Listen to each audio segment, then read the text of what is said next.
시청자 여러분 안녕하십니까. 계속해서 대구에서 전해드리겠습니다.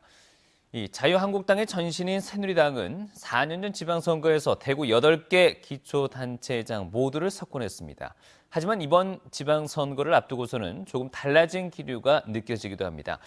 그 사이 정치 구도가 크게 바뀌었고 특히 현역 단체장 2명이 속한 바른미래당과의 경쟁이 치열할 것이라는 전망입니다. 조지한 기자가 보도합니다.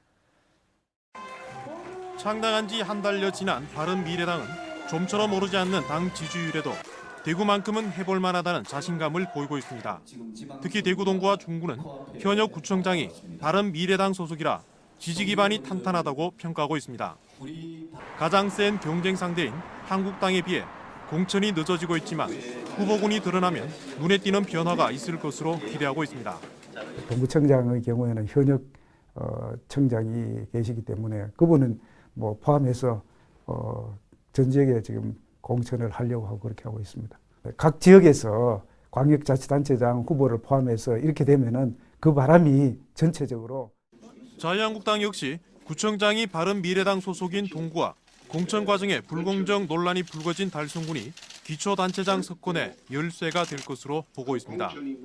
어려움이 예상되는 지역, 특히 동구나 또 달성군도 포함될 수 있겠습니다만은 당선 가능성을 염두에 두고 대구시당 차원에서 또 필요에 따라서 중앙당 차원에서도 전폭적으로 지원을 했어요.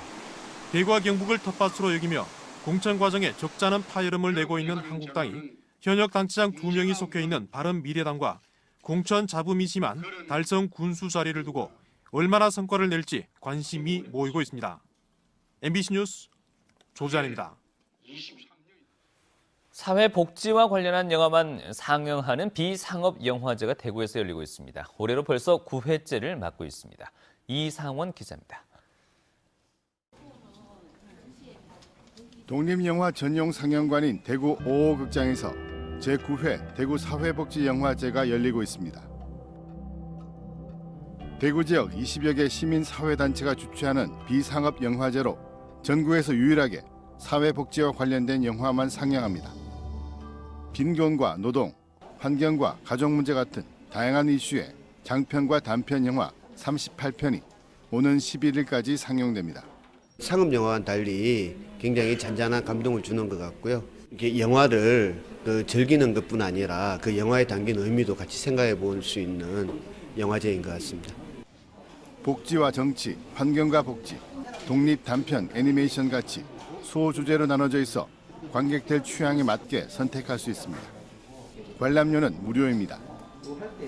다른 큰 영화제들이 이제 포착해내지 못하는 사회복지 주제의 영화들을 계속 전문적으로 계속 브랜딩하는 영화제로서 시민들이 그리고 지역에서 활동하는 시민단체들이 중심이 돼서 만드는 로컬 커뮤니티 영화제라는 특성을 계속 유지하고 있고 전국에서 유일한 사회복지 대한영화제라는 입소문을 타면서 이제 대구 사회복지영화제는 복지가 보편적 권리라는 메시지를 알리는 역할을 톡톡히 하고 있습니다.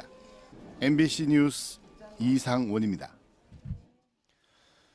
지방선거 예비 후보자 가운데 대구 지역 후보들의 전과 비율이 가장 낮은 것으로 나타났습니다.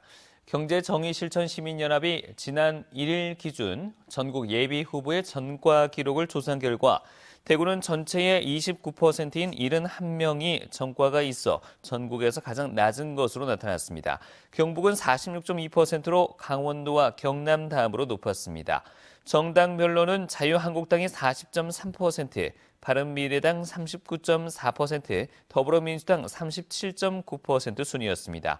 전과 유형은 도로교통법 위반 등 교통 분야가 43%로 가장 많았고 정치나 선거 14.7%, 경제 11.5%, 폭력 8.8% 순이었습니다. 대구에서 발생한 외국인 범죄가 지난해부터 줄고 있습니다. 대구지방경찰청은 지난해 대구에서 붙잡은 외국인 피의자는 754명으로 2016년에 941명보다 19.8%가 감소했다고 밝혔습니다.